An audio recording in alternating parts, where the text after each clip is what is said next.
Ancient builders achieved the impossible with nothing but stone and ingenuity. This video reveals 30 architectural secrets so advanced they defy modern explanation, promising to completely reshape your understanding of human history.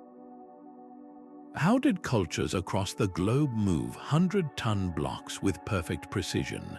And why did they encode celestial knowledge into their monuments? What single discovery would most challenge everything you thought you knew about the past? These initial builders were not working in isolation, their grand ambitions echoing across continents and centuries. To truly fathom their achievements, we must first stand on the windswept Salisbury Plain in England and confront the enigma of Stonehenge. This circle of towering stones is far more than a primitive calendar. Its largest sarcens, each weighing around 25 tons, were somehow dragged from quarries over 20 miles away. The smaller bluestones tell an even more incredible story, originating from mountains in Wales over 150 miles distant. How did a people without the wheel or draft animals orchestrate such a monumental logistical feat? The precision is equally baffling. The giant lintels were secured using complex joints, mortise and tenon connections, and tongue and groove fittings, techniques we associate with fine woodworking, not brute stone. This was not a haphazard pile of rocks. It was a meticulously engineered structure, aligned with the solstice sun with an accuracy that required generations of celestial observation. The true purpose of Stonehenge remains one of history's greatest puzzles, a silent monument to a knowledge we are still struggling to decode. Just as the stones of Stonehenge whisper of celestial knowledge, another mystery carved from rock speaks of an almost impossible mastery over the earth itself. High above the ancient Inca capital of Cusco, the fortress of Sacsayhuamán stands as a monumental puzzle. Its walls are not simple rows of blocks, but a colossal jigsaw crafted from enormous limestone boulders. Some of these stones are truly titanic, weighing well over 100 tons, yet their immense size is not the most baffling feature. Look closer and you will see that each stone is a unique, irregular polygon, with multiple sides and angles that interlock perfectly with its neighbors. The builders achieved fits so seamless that you cannot slip a single piece of paper between them, and all of this was accomplished without a single drop of mortar to bind them. This is not just a wall, it is a single, continuous stone fabric. The true genius of this construction, however, is not just in its precision, but in its profound resilience. The region is plagued by powerful earthquakes that have repeatedly shaken modern buildings to their foundations, yet these ancient walls have stood unyielding for centuries. They do not simply resist the tremors, they dance with them. The complex locking joints and the slight flexibility inherent in the design allow the entire structure to shift and settle during a quake, then snap perfectly back into place once the shaking stops. So how was this possible? How did the Inca, a civilization without the wheel, without iron tools to cut such hard stone, and without a written language to blueprint such engineering, accomplish this feat? The quarries for these giants were miles away, across steep and rugged mountain terrain. The method for transporting them remains one of history's greatest silent secrets. This is the first of our 30 architectural secrets, a testament to a lost technology that defies our modern understanding, and it is only the beginning of the stonework puzzles we will uncover. From the resilient, earthquake-defying walls of Sacsayhuamán, we journey to the sands of Egypt, where a different kind of precision reaches a scale that is almost incomprehensible. The Great Pyramid of Giza is a monument we all recognize, but its true secret lies not in its height, but in its foundation. Its base is a near-perfect square, a geometric marvel carved into the desert. Each side runs for over 230 meters, yet the difference in length between the longest and shortest side is a matter of just a few centimeters. To put that into perspective, that is a margin of error of less than 1/1000%. Achieving such consistency across such a vast area would be a formidable task even with our modern laser levels and GPS-guided machinery. But the precision does not end there. The four sides of the pyramid are aligned with the four cardinal directions, north, south, east, and west, with an accuracy that defies belief. The error is less than 1/15 of a single degree. This is not a rough approximation. This is the work of master surveyors with a profound, almost intuitive, understanding of the Earth itself. How did they achieve this alignment so perfectly over 4,500 years ago without the use of magnetic compasses, which were unknown at the time? The methods they used are a complete mystery lost to history. Some theories suggest they used the circumpolar stars to find true north, while others propose complex geometric techniques involving circles and ropes. Whatever their secret, it points to a level of technological and mathematical sophistication that we are only beginning to appreciate. This was not just stacking stones, it was engineering on a divine scale, a secret of foundational perfection that remains unmatched to this day. While the Great Pyramid's perfection lies in its grand scale and alignment, the mystery of Pumapunku resides in the microscopic details. In the stark, wind-swept Bolivian highlands, the ruins look less like a structure and more like a cosmic explosion frozen in time. The ground is littered with colossal slabs of andesite and granite, many of which appear to have been shattered by an unimaginable force, but it is the condition of the stone that truly defies logic. These broken blocks are not rough-hewn. They are carved with impossibly sharp, perfect right angles and surfaces so smooth and flat they feel like polished glass. They look less like they were carved by hand and more like they were stamped out by a giant, prehistoric machine. The most famous of these fragments are the so-called H-blocks. These are not simple shapes. Each one is a complex geometric puzzle, featuring identical, intricate notches, channels, and recesses that are repeated across multiple stones with a precision measured in mere millimeters. It is as if they were all made from a single, perfect template. The material itself deepens the enigma. This is not a soft stone easily shaped by copper or stone tools. This is andesite, a volcanic rock so hard it ranks a 7 on the Mohs scale of mineral hardness. To put that in perspective, modern stonemasons would need diamond-tipped saws and grinders to work this material effectively. Yet here, in a site thousands of years old, we see evidence of drilling, precision cutting, and surface finishing that should not exist. How could an ancient culture without any known metal harder than copper have achieved this? What tool could have possibly carved these intricate interlocking forms into a stone as hard as steel? The purpose of these precisely engineered blocks is just as lost as the method. Were they part of a vast, complex machine, components of a structure so advanced we can no longer even comprehend its design? Pumapunku offers no answers, only silent, shattered stones that challenge the very timeline of human technological achievement. Even the hardest stones of Pumapunku cannot match the profound mystery of a structure that should not exist beneath the waves. Off the coast of Japan, the Yonaguni monument rises from the ocean floor, a sprawling complex of rock that looks like a sunken city. You see terraces carved as if for giants, steps ascending to nowhere, and sharp 90-degree angles that form perfect corners. One formation strikingly resembles a carved face, staring blankly into the deep blue. The sheer regularity of these features defies simple geology. This is not the random, eroded stone you would expect from natural forces. These are parallel surfaces, clean right angles, and symmetrical channels that appear deliberately designed.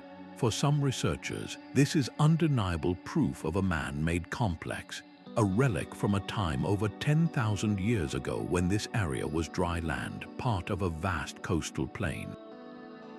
If they are correct, the implications are staggering. It would mean a sophisticated culture with advanced stone working skills was building monumental structures at a time when mainstream history tells us humans were simple hunter-gatherers. It would force us to rewrite the entire timeline of human civilization, yet skeptics hold firm, arguing that sandstone can fracture in surprisingly straight lines due to tectonic shifts and ocean currents. They see a remarkable but entirely natural geological formation. So where does the truth lie? The debate hinges on that very question of regularity. Nature creates chaos and curves, not perfect staircases and right angles. To stand before Yonaguni is to confront a choice. Do you see an incredible quirk of the earth, or the silent, drowned ruins of a world we have forgotten? The debate over what is natural and what is man-made becomes almost trivial when you stand before a stone that was undeniably cut by human hands, yet whose size seems to belong to the realm of giants. In the Bekaa Valley of Lebanon, the Roman temple complex of Baalbek is a breathtaking sight, but its greatest secret is not in the grand columns overhead. It is in the foundation, a terrace built from 3 colossal limestone blocks known as the Trilithon.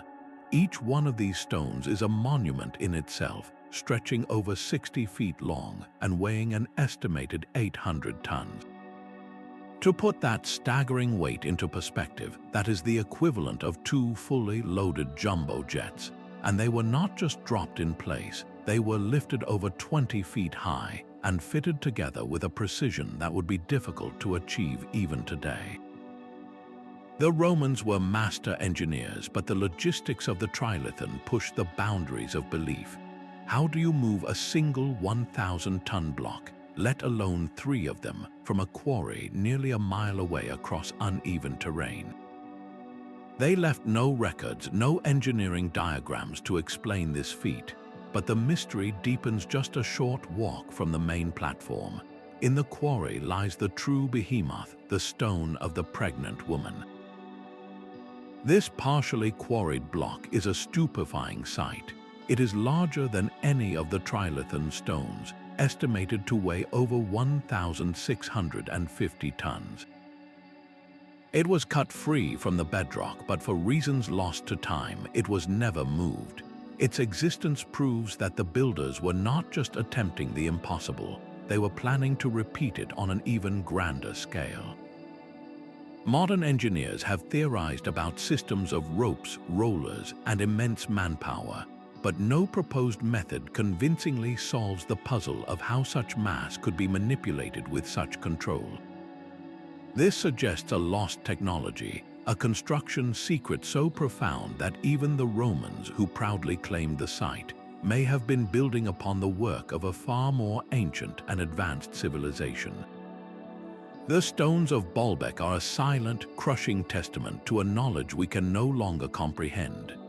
The sheer mass of Baalbek's stones speaks of a power that is physical and overwhelming, but our next secret reveals an ancient mastery over something entirely intangible, the very fabric of sound itself. Deep beneath the island of Malta lies the Hypogeum of Sacsayhuamán, a subterranean world carved from solid limestone over 3 levels descending into the earth. This is not a simple cave, but a labyrinth of chambers, halls, and tombs, all meticulously excavated by a people using only stone tools. Its most baffling feature, however, is not what you see, but what you hear and feel. Specific chambers within the complex possess acoustic properties that defy simple explanation. In one room, known as the Oracle Chamber, a deep voice resonates in a way that is almost supernatural. A single spoken word is amplified, its echoes swirling and bouncing throughout the entire structure, creating an immersive soundscape that seems to come from everywhere at once. But the effect is more than just auditory. The sound creates powerful, low-frequency vibrations that you do not just hear with your ears, you feel them resonate deep within your chest and bones.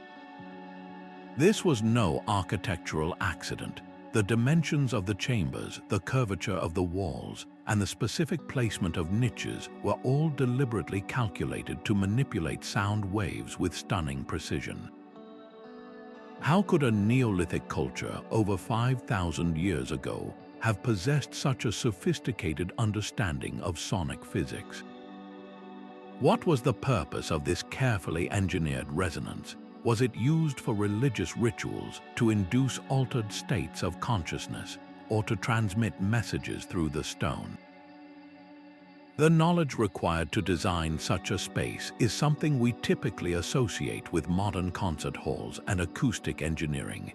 The Hypogeum stands as a silent monument to a lost science of vibration, a secret that proves ancient builders were not just moving mountains of stone, but were also mastering the invisible waves that move through them. That mastery of sound is a secret of subtle, invisible forces, but our next mystery is a monument to raw, physical power displayed on an almost unimaginable scale. The massive stone statues, or Moai, of Easter Island stand as silent, brooding giants, their gaze fixed inland from the coast. Their sheer presence is staggering, with some towering over 30 feet tall and weighing more than 80 tons. They are carved from solid volcanic tuff from a single quarry, the crater of Ronoroku. Yet the true enigma is not their creation, but their journey. How did a people with no wheels, no metal, and no large animals move these colossal figures across miles of rugged, hilly terrain? Some of these statues were transported up to 18 kilometers, a distance that seems impossible for such immense weights. The oral traditions of the Rapa Nui people offer a tantalizing clue. They say the Moai did not crawl or slide, they walked. For centuries, this was dismissed as pure myth, a fanciful story. But then, modern experiments brought this legend to life. Researchers realized that by attaching ropes to a statue and using teams to carefully rock it from side to side, they could make a replica Moai appear to walk forward in a shuffling, upright motion. It was a stunning demonstration, proving that the oral history was likely describing a real and brilliantly simple engineering technique. Yet, applying this walking method to the island's true giants presents a terrifying challenge. An 80-ton statue rocking back and forth is an object of immense, unpredictable momentum. A single slip, a mistimed pull, and the multi-generational project would shatter on the ground. So while the walking theory is compelling, the sheer scale and number of statues moved, nearly 1,000 in total, suggests a secret far more refined and reliable than we have yet been able to replicate. The Rapa Nui perfected a method that balanced these titans on the very edge of disaster, a secret of momentum and coordination that they ultimately took with them. From the silent, monumental struggles of Easter Island, we plunge into the sunken depths of the Mediterranean, where a tarnished bronze box holds a secret of a completely different nature. Recovered from an ancient shipwreck near the Greek island of Antikythera, this corroded lump of metal sat in a museum for decades before anyone realized its true significance. It was not a statue or an amphora, but a machine. We now call it the Antikythera Mechanism, and it is arguably the single most technologically advanced object to survive from the ancient world. When you peer inside its complex gear train, you are not looking at simple craftsmanship. You are looking at a miniature architectural marvel of interlocking bronze. The device contained over 30 precisely meshing gear wheels, some with teeth so fine and accurately cut they could only be seen with X-ray technology. This was not a simple calendar. It was an analog computer, a clockwork universe in a box. By turning a hand crank, an ancient user could predict the movements of the sun and moon, the positions of planets, and even the timing of lunar and solar eclipses years in advance. It could model the irregular orbit of the moon, a complex motion that requires a sophisticated understanding of astronomy and a brilliant mechanical solution, a pin and slot gear that accounted for this celestial wobble. The knowledge of astronomy, mathematics, and precision metallurgy required to design and build such a device in the 2nd century BCE is completely anomalous. Nothing of comparable mechanical complexity would appear again until the astronomical clocks of medieval Europe, over 1,300 years later. This single artifact shatters the smooth, upward trajectory of technological progress we often take for granted. It represents a peak of achievement that was somehow reached and then completely lost. The Antikythera Mechanism is a secret not of stone, but of mind, a ghost in the machine of history that forces us to wonder what other peaks of knowledge have been erased by the tides of time. The Antikythera Mechanism reveals a mind capable of orchestrating the cosmos with gears and bronze, but in the sands of Egypt, a different kind of intelligence is etched into granite. At the Osireion in Abydos, a structure attached to the Temple of Seti I, you find a chamber that feels fundamentally alien. It is a symbolic tomb for the god Osiris, built with a brutal, overwhelming power that seems to ignore the surrounding temple's more refined artistry. Here, the walls are not built, they are woven from stone. Enormous pillars and lintels, each weighing tens of tons, are assembled using only dry stone construction. This means there is no mortar, no cement, no glue of any kind holding these giants in place. The entire structure relies on gravity and the perfection of the fit. And what a fit it is! The joints between these colossal blocks of red granite are so impossibly tight that you cannot see the seams.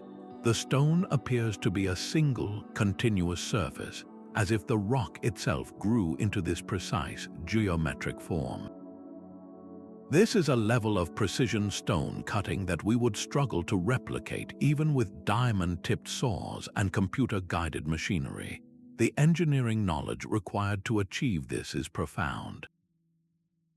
Every angle, every flat surface, had to be calculated to distribute the immense weight perfectly, ensuring the structure would stand for millennia without any binding agent to compensate for error.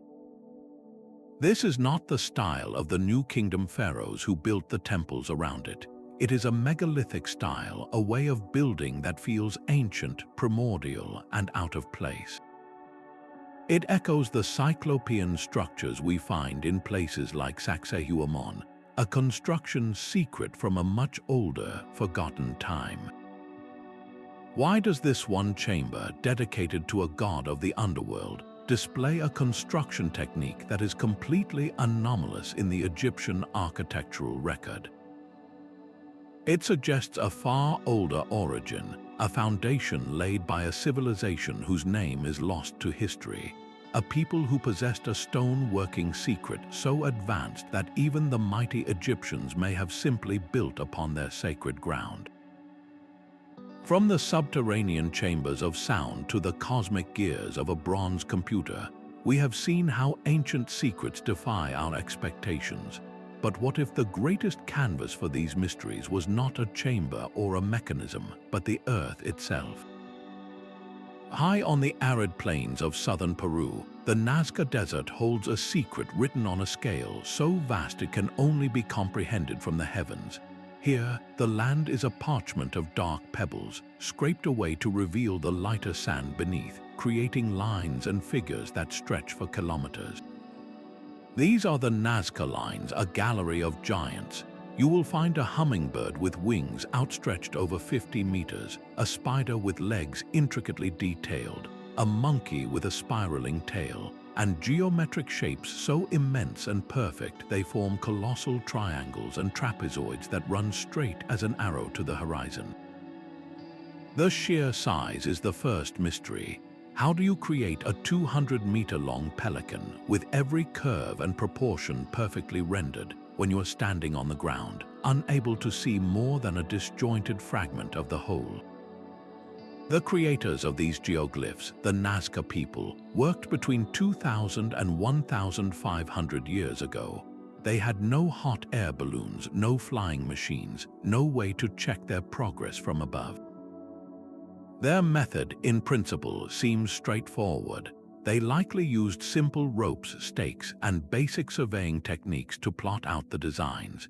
They would have scaled up a small model, using a unit of measurement to transfer the proportions onto the desert floor.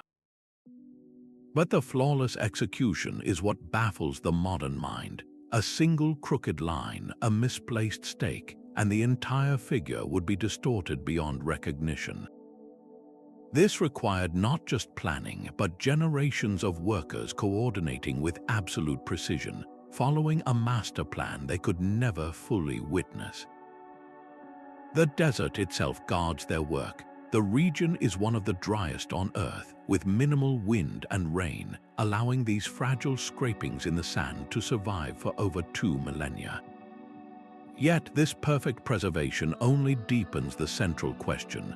Why create art that you cannot see? Were these lines meant for the gods, walking paths for rituals, or celestial markers aligned with the stars? The secret of the Nazca Lines is not just in how they were made, but in the mind that conceived of beauty on a scale meant for the sky. The sky-scraping ambition of the Nazca Lines gives way to a structure of immense subterranean weight. In the rugged hills of Mycenae, the entrance to the Treasury of Atreus does not impress with sprawling width, but with a looming, monumental depth. You pass through a towering doorway into a hillside, and the world changes. You are standing inside a perfect beehive-shaped dome, a chamber of such grandeur and scale it feels like a giant's inverted stone cup. This is a Tholos tomb, a corbelled vault built over 3,250 years ago. Its construction is a masterpiece of calculated pressure. There are no arches here, no keystones to lock everything in place. Instead, the dome is built from concentric rings of massive stone blocks. Each ring is laid perfectly level, but each one also projects slightly inward, overhanging the ring below it. It is a spiral of stone, closing in on itself with every ascending layer. The precision required to pull this off is almost beyond comprehension. Every single stone in that spiral had to be cut to an exact, diminishing size and angle. The masons had to calculate the center of gravity for the entire structure with every stone they laid, ensuring that the immense downward and inward forces would be perfectly balanced, creating a stable, self-supporting shell. A single miscalculation, one block cut a fraction of a degree too steep, and the accumulating weight would have caused the entire dome to collapse in on itself, burying their work in a pile of rubble. Yet they succeeded. The dome soars to a height of over 13 meters, and at its peak, the final opening was sealed with a single, gigantic capstone. For a Bronze Age civilization, this represents a terrifying leap of architectural faith. They were building in the dark, trusting complex mathematics and physics they could not see, creating a space that has withstood earthquakes and millennia of erosion. The secret of the Treasury of Atreus is not just one of strength, but of foresight, a lost art of predicting how stone would behave under its own impossible weight, long before the science of structural engineering even had a name.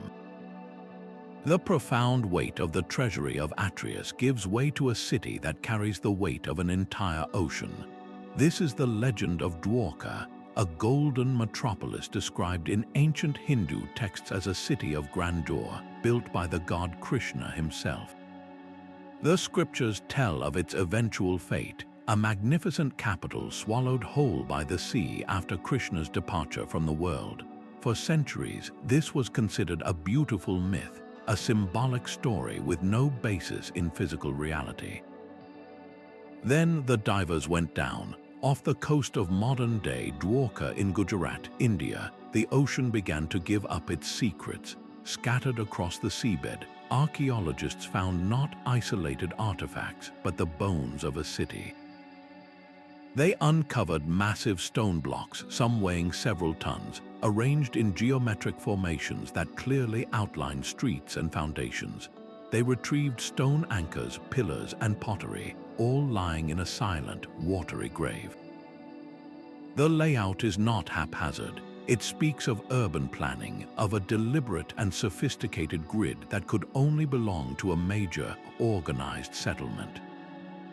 The stonework itself is a testament to advanced engineering, showing precision cutting and fitting techniques that would have required significant skill and labor. The depth at which these ruins lie and the rate at which sea levels have risen suggest an incredible age, potentially pushing the timeline for complex urban civilization in the region back thousands of years earlier than previously accepted. If these sunken walls are indeed the remains of the legendary Dwarka, then the myth was not a fable. It was a memory of a real, powerful civilization with the architectural prowess to build a vast coastal metropolis, a secret now held by the tides, forcing us to reconsider where and when the first great cities of humanity truly emerged. The silent, perfect spheres of Costa Rica offer a mystery of a completely different geometry. Scattered across the Diquis Delta, hundreds of these stone orbs lie partially buried in the earth or stand fully exposed in the jungle.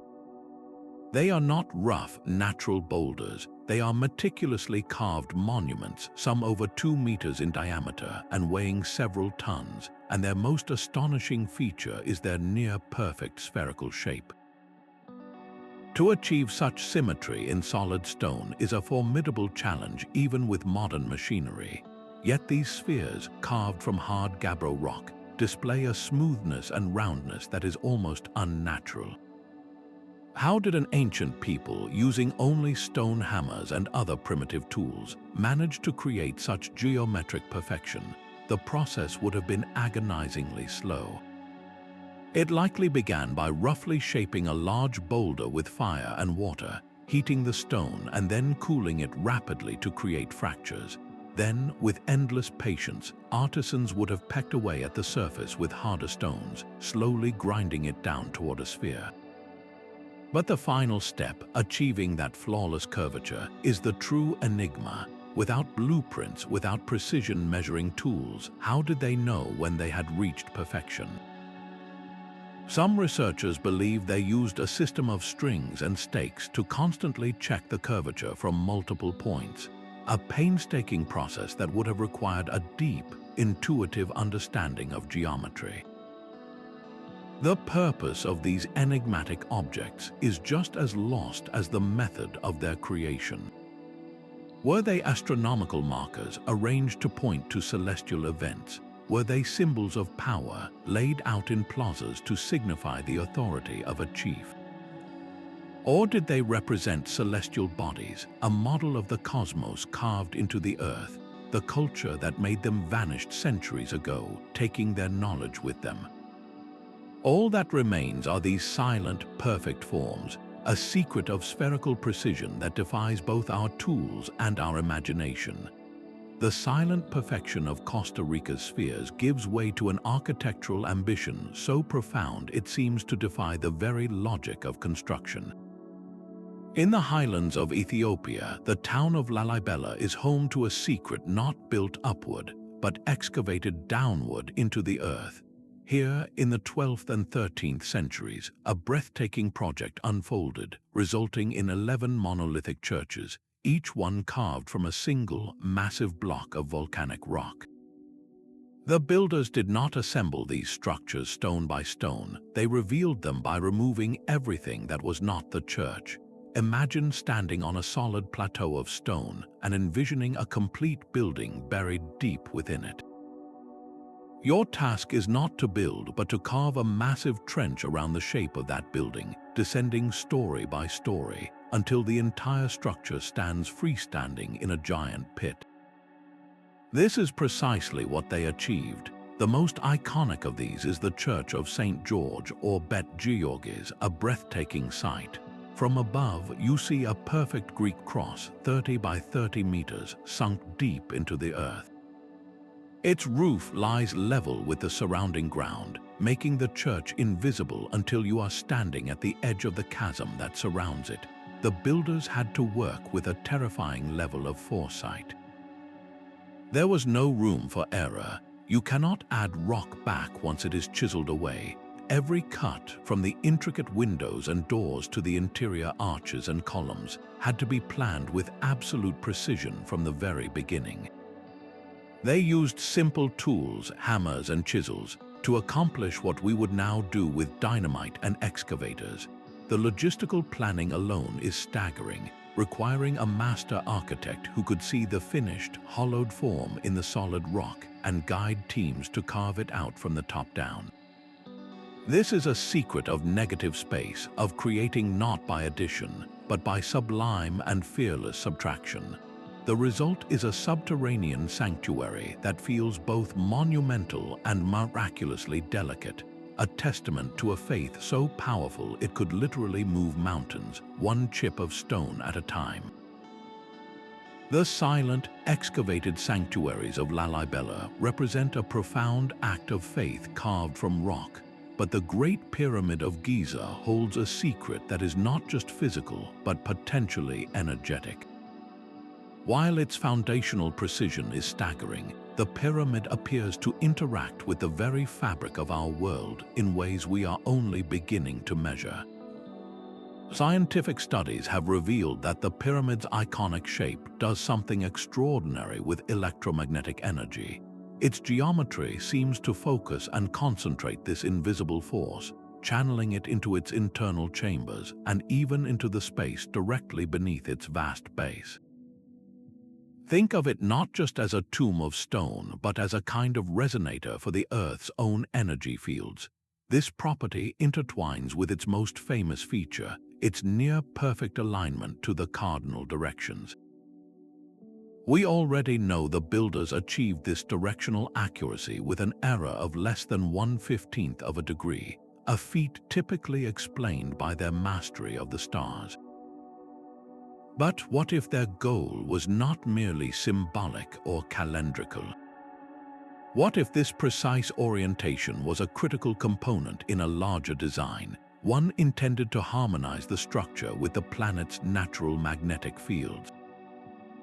The idea that the ancient builders might have possessed an understanding, and perhaps even a practical application, of electromagnetic principles is a concept that stands completely outside our accepted history of science.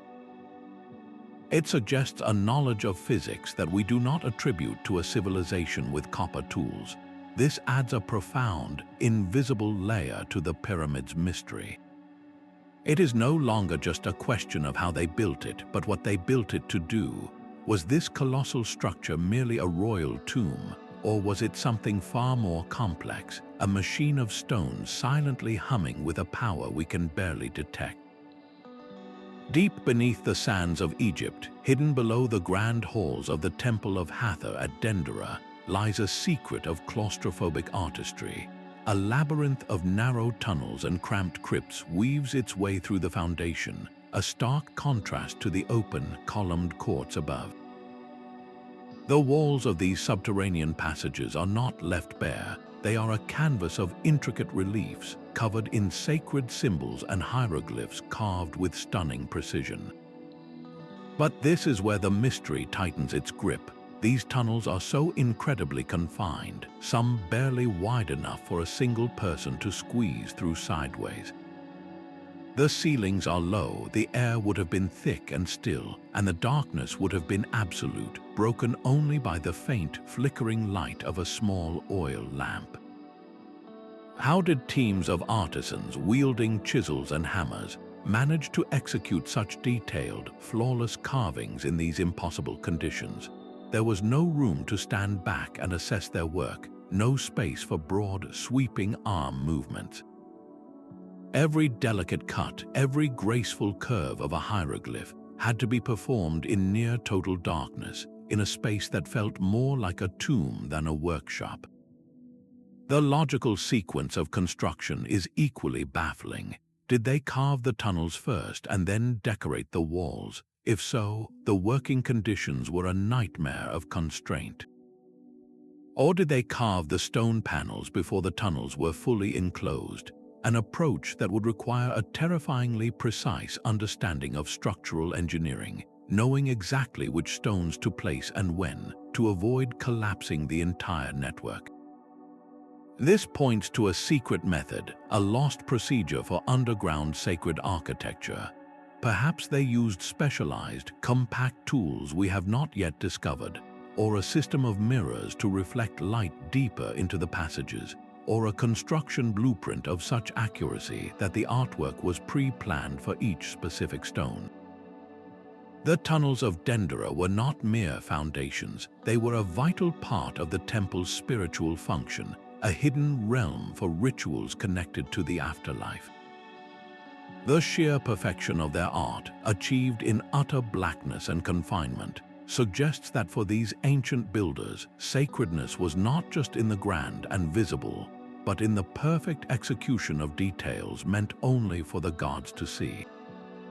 While the tunnels of Dendera were carved for the eyes of the gods, another ancient culture designed a calendar meant to be read by the sun itself.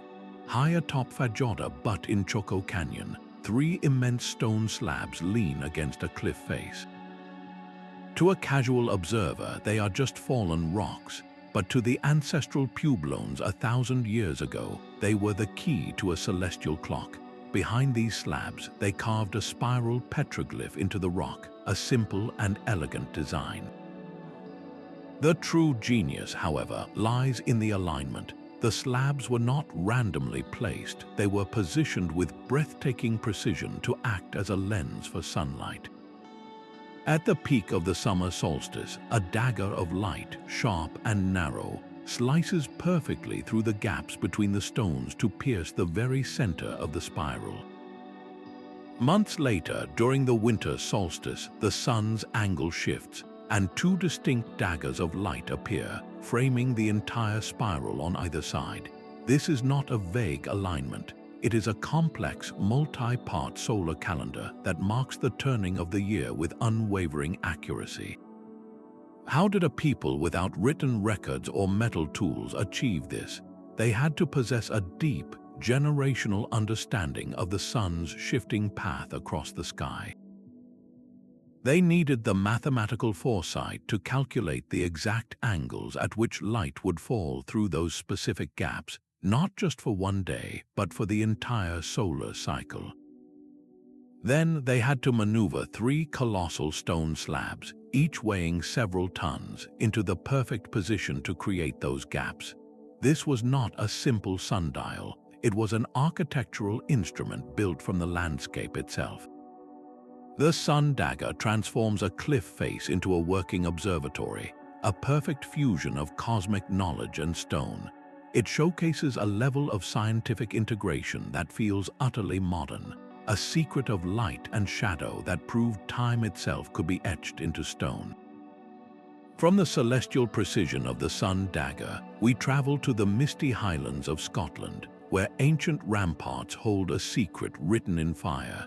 Scattered across the landscape, Iron Age hill forts like Tap O'Noth present a bizarre and baffling sight. Sections of their stone walls are not simply stacked, they have been melted. The massive rocks are fused together into a solid, glassy mass, a process called vitrification. This is not natural weathering or the result of a common campfire. To transform solid stone into this glass-like substance requires a sustained and ferocious heat, temperatures soaring beyond 1,100 degrees Celsius. That is the intensity of a blast furnace, the kind of heat needed to smelt iron or manufacture modern glass.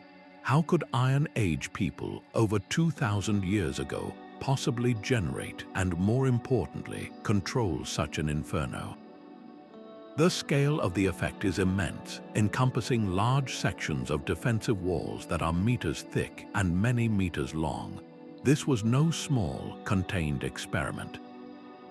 The purpose behind this monumental effort is just as mysterious. Was it a desperate defensive measure, an attempt to strengthen the walls against invaders by turning them into a single, impenetrable shell of stone?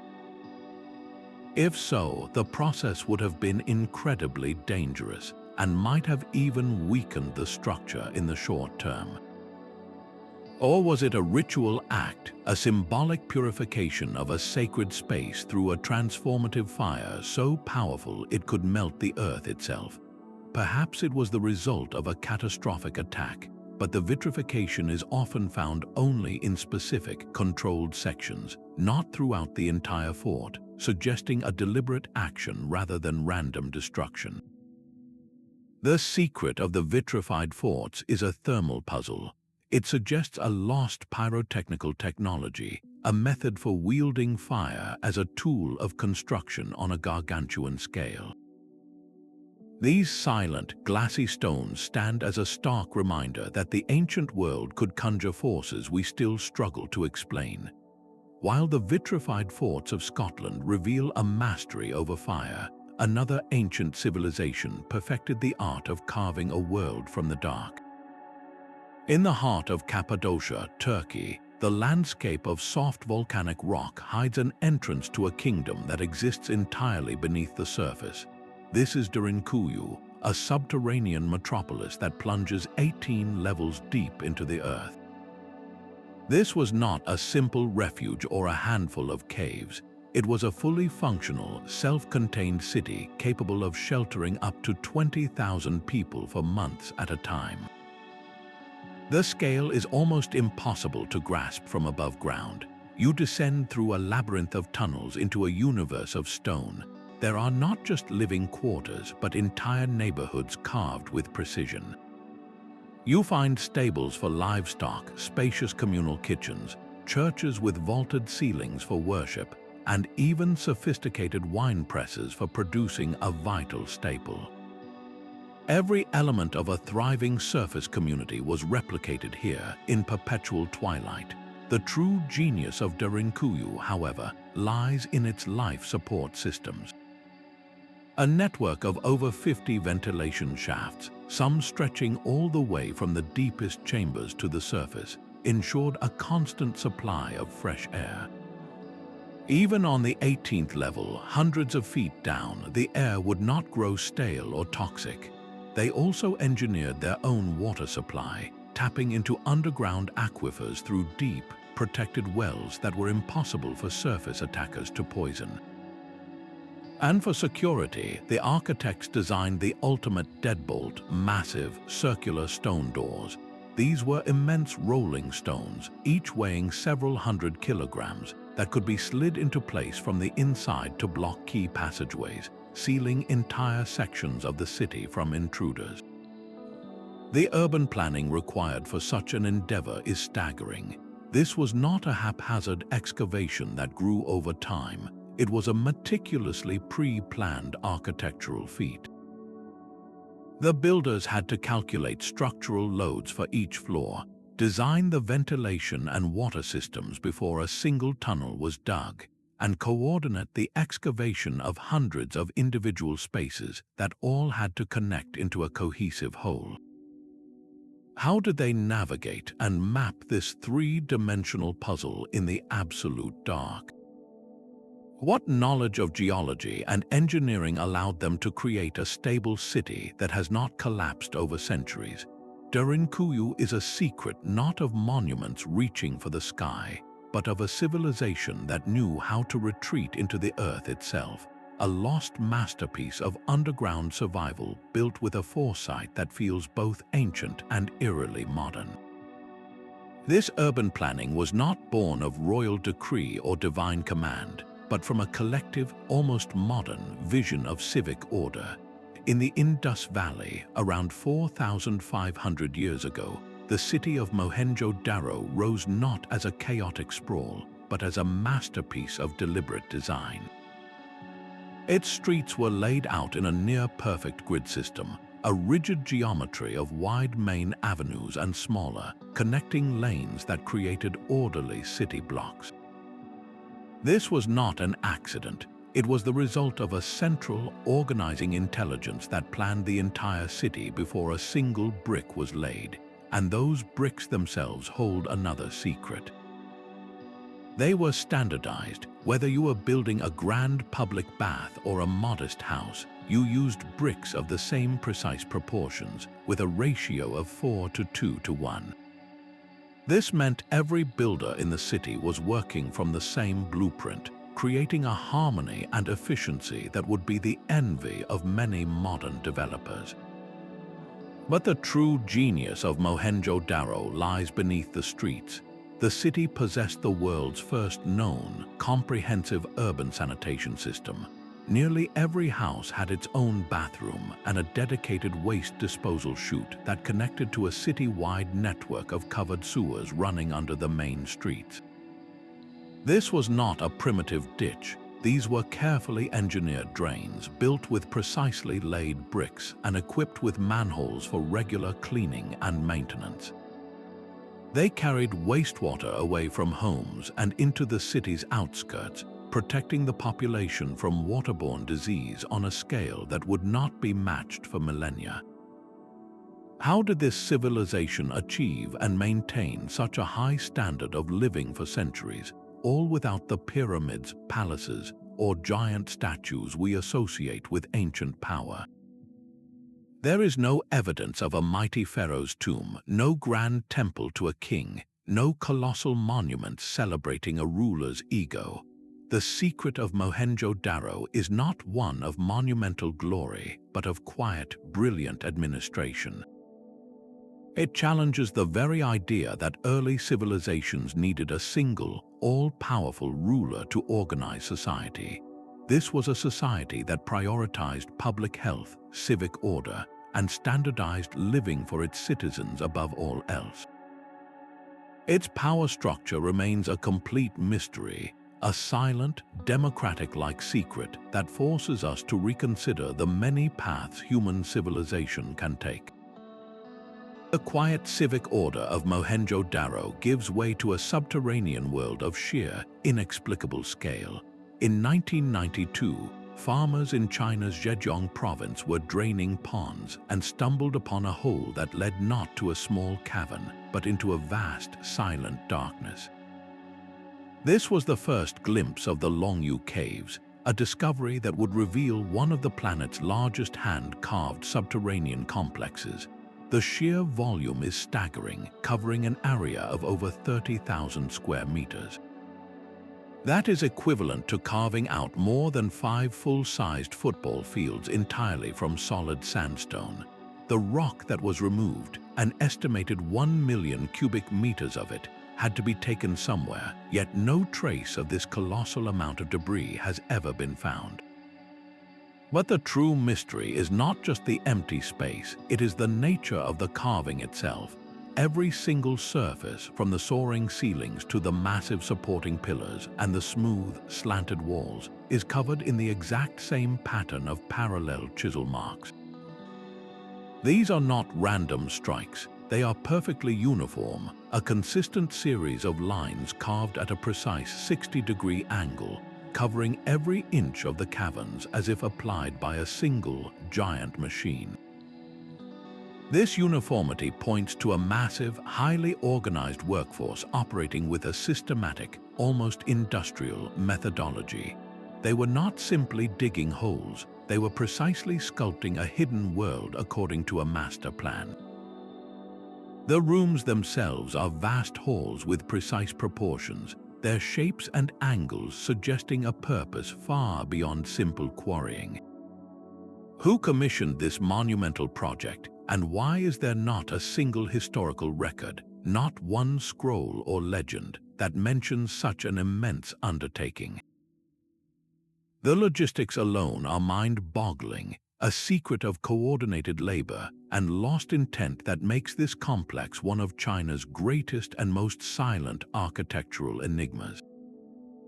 That same impulse to capture a moment of celestial light connects us across continents to the rolling green hills of Ireland. Here, the great mound of Newgrange rises from the earth, a silent, grass-covered dome older than both Stonehenge and the Great Pyramid. Built over 5,000 years ago, this passage tomb guards a secret that only reveals itself for a few precious minutes each year. Above its main entrance, a small, carefully crafted opening known as the roof box looks eastward toward the horizon. For the rest of the year, it is just a simple stone frame, but on the dawn of the winter solstice, as the sun crests the distant hills, something magical happens. A narrow beam of sunlight pierces through this roof box, traveling down the long, dark passageway like a luminous arrow. It creeps slowly across the stone floor until it floods the deepest inner chamber with a brilliant, golden light, illuminating the sacred space for roughly 17 minutes before retreating once more into darkness. The architectural foresight required to orchestrate this annual event is staggering. The builders were not just marking the solstice, they were building a machine to capture its first light. The entire 62-foot passage had to be aligned with an accuracy of less than a single degree, a feat of surveying that ensured the sunbeam would travel its full course without obstruction. The roof box itself is a masterpiece of engineering, a slit constructed with massive, overlapping stone slabs that channel the light with the precision of a laser. This was not a happy accident. It was the result of generations of meticulous solar observation, a deep, secret knowledge of the sun's slow dance across the sky, encoded into tons of earth and stone. Why go to such extraordinary lengths? This was more than a calendar. For a Neolithic people, the winter solstice represented the death and rebirth of the sun, a turning point where light triumphed over the deepest dark. By bringing that life-giving light into the heart of a tomb, they were performing a profound act of symbolic magic, connecting the realm of the ancestors with the cosmic cycle of renewal. Newgrange is a secret of hope written in sunlight, a 5,000-year-old promise that even in the darkest days, the light will always return. The rock fortress of Sigiriya juts from the Sri Lankan jungle like a stone blade, its summit touching the clouds. But the true marvel is not the palace on top, it is the art painted on its side. A gallery of frescoes, the Sigiriya Maidens, clings to a sheer rock face over 300 feet high. These are not crude smears of pigment. They are portraits of breathtaking delicacy, women adorned with intricate jewelry and flowing garments, their expressions rendered with a subtle, lifelike grace. The mystery is not their beauty, but their impossible canvas. How did human hands reach this vertical cliff to paint with such precision? The rock wall offers no ledges, no natural platforms for an artist to stand on. The creation of these works would have required an immense and complex scaffolding system, a temporary wooden architecture bolted to the cliffside that could support both the weight of the painters and their supplies for the painstaking work.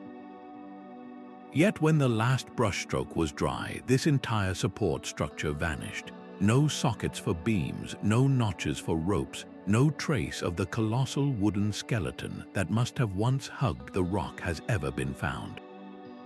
Its complete and total removal from such a precarious height is a logistical puzzle as profound as the paintings themselves.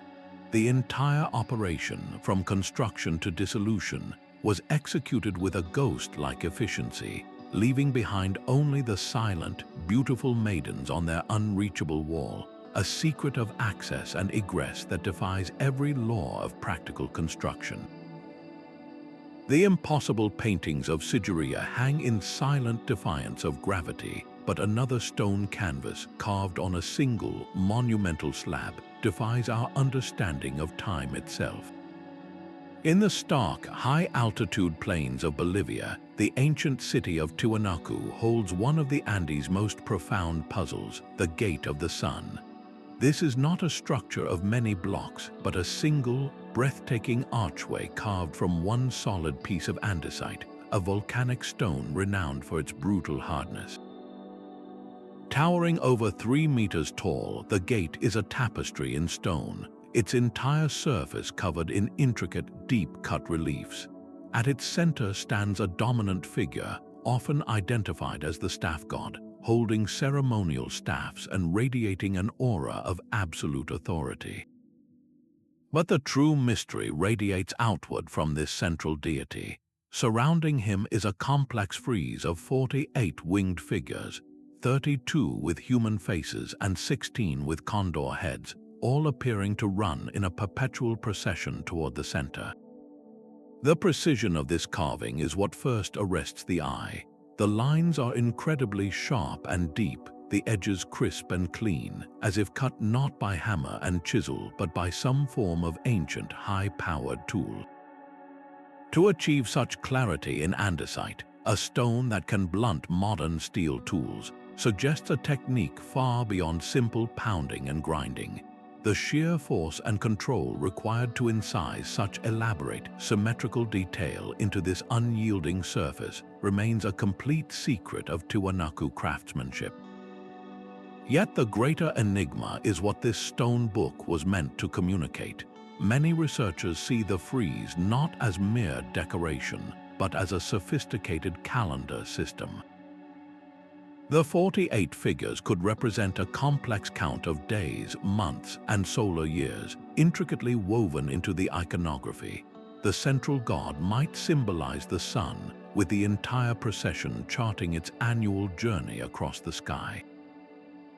If this interpretation is correct, then the Gate of the Sun was not just a ceremonial entrance, it was a monumental astronomical device, a computer in stone designed to track celestial cycles with stunning accuracy.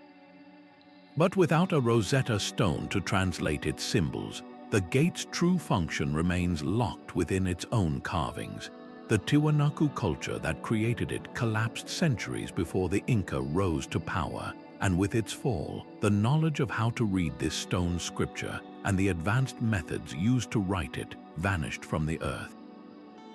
The gate now stands as a silent, beautiful question, a testament to a science of time and stone that we can only glimpse but never fully reclaim. These silent stone calendars and gates lead us to a discovery so radical it could shatter the established timeline of civilization. In Indonesia, the Gunung Padang site rises from the landscape, a terraced hill covered in ancient columns that locals have long considered sacred. For years, it was classified as the largest megalithic site in Southeast Asia, an impressive but relatively conventional complex. Then, scientists began to look deeper, using ground-penetrating radar and other seismic technologies to peer beneath the surface. What they found was staggering.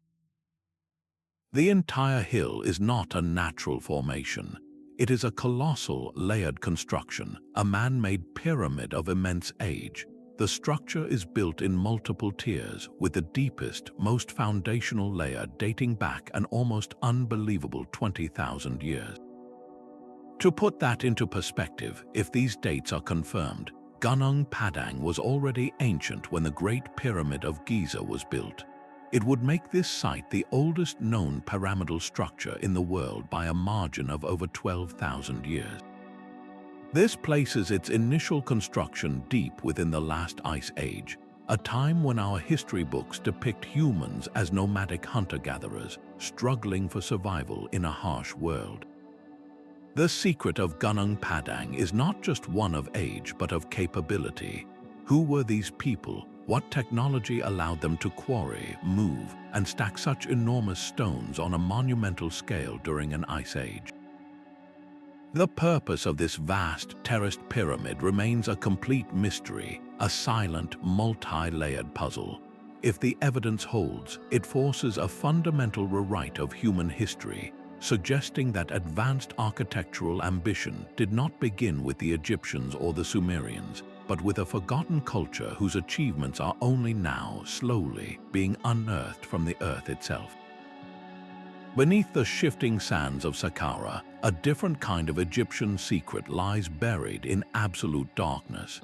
The Serapeum is not a temple for the living, but a subterranean necropolis dedicated to the sacred Apis bulls. Its long, straight tunnels are lined with niches, and in each one rests a single object, a colossal box of polished granite. These are not rough-hewn coffins. They are the sarcophagi, and to stand before one is to feel a deep, unsettling dissonance. Each one is a monolithic giant, carved from a single, solid block of granite weighing between 60 and 100 tons. The sheer mass is staggering, but it is the impossible precision that truly defies logic. The exteriors are not merely flat, they are flawlessly so, with corners that form perfect 90-degree angles. The surfaces are polished to a mirror-like finish that feels like modern industrial ceramic. Yet the interior is the true masterpiece. Inside, the stone has been hollowed out with a perfection that seems to mock the limitations of ancient tools. The walls are equally flat, the corners just as sharp, and the surface is so smooth it feels like poured liquid that has solidified. This is not the work of artisans chipping away with copper chisels and stone hammers. This has the hallmarks of machining, the precision of the geometry, the consistency of the flatness across such vast surfaces, the flawless finish. It all points to a technology capable of making cuts with unwavering mechanical accuracy. How could a culture that we believe had only soft copper tools achieve this? Granite is one of the hardest stones on Earth. To work it this way would require tools harder than the granite itself, something like diamond-tipped saws or advanced abrasives, technologies we do not attribute to ancient Egypt. The official explanation that they used sand slurry and copper saws seems almost quaint when confronted with the physical evidence. The process would have been agonizingly slow, taking decades for a single box, and yet it fails to account for the sheer perfection of the internal and external geometry. What was the true purpose of these boxes? They were meant to hold the mummified remains of a single bull, but the effort involved is so disproportionate to the function it staggers the mind. This was not simple burial, it was an act of technological devotion. The boxes of the Serapeum stand as silent, polished proof of a stone-working secret so advanced that it remains, even now, just beyond our grasp. The silent, polished boxes of the Serapeum speak of a technology lost to time, but another ancient culture encoded its celestial knowledge not in dark tombs, but in the path of the rising sun. On the southern coast of Malta, the Mnajdra temple complex stands as a masterwork of limestone, its massive coralline slabs arranged into a series of cloverleaf-shaped chambers over 5,600 years ago. This was a sacred space built by a people who had not yet discovered metal, wielding only stone against stone, yet what they achieved here was not primitive. The lower temple is a perfect stone clock, its architecture precisely married to the cosmos. On the two equinoxes each year, when day and night are of equal length, something remarkable happens. As the sun crests the horizon over the Mediterranean, its first golden rays pierce the main doorway and travel directly down the central axis of the temple, flooding the innermost altar with light. This is not a vague alignment, it is a deliberate, calculated event, but the temple's genius is layered. On the summer and winter solstices, the sun's angle shifts dramatically. And on those pivotal days, the sunlight behaves differently, illuminating not the central path, but the specific edges of the giant megaliths that flank the entrance, marking the sun's extreme northern and southern limits in its yearly journey. This is a multi-calendar system carved from rock. How did a Neolithic society, without written records or complex mathematics, manage to engineer such a precise and multifaceted astronomical instrument? They had to possess a deep, generational understanding of the solar cycle, observing the sun's slow migration for centuries to pinpoint these exact moments. Then they had to translate that ephemeral knowledge into a permanent, monumental structure, moving multi-ton slabs into positions where their shadows and illuminations would act as a reliable, perpetual calendar. This was a secret of foresight, a way of building time itself into the landscape. The Najdra temple did not just mark the seasons, it harnessed them, proving that the earliest architects were not just builders of spaces, but also keepers of cosmic time. The megalithic walls of Ollantaytambo rise from the Peruvian Andes with a defiance that feels almost personal. Here, at the so-called Temple of the Sun, the stones are not merely large, they are monumental declarations of a struggle against the impossible. The 6 colossal blocks of red porphyry that form the wall's heart are a puzzle of logistics and intent, each one weighing as much as 50 tons. Their journey to this spot is a story written in geography itself. The quarry lies high on a mountainside, but it is not a neighboring hill. It is on the opposite side of a deep, plunging valley, with the roaring Urubamba River churning far below. Just getting a single block from the quarry face to the valley floor would have been a terrifying feat of engineering. Then came the true challenge, crossing the turbulent river and hauling these titans up the steep, opposite slope to their final resting place. Why choose such an ordeal? Why go to the other side of a valley for a specific type of stone when more accessible rock was surely available? This was not a practical decision, it was a deliberate one. The immense effort suggests that the red porphyry itself held a profound significance, perhaps a sacred quality or a unique property that made it essential for this specific solar temple. The stone was not just a building material, it was the point.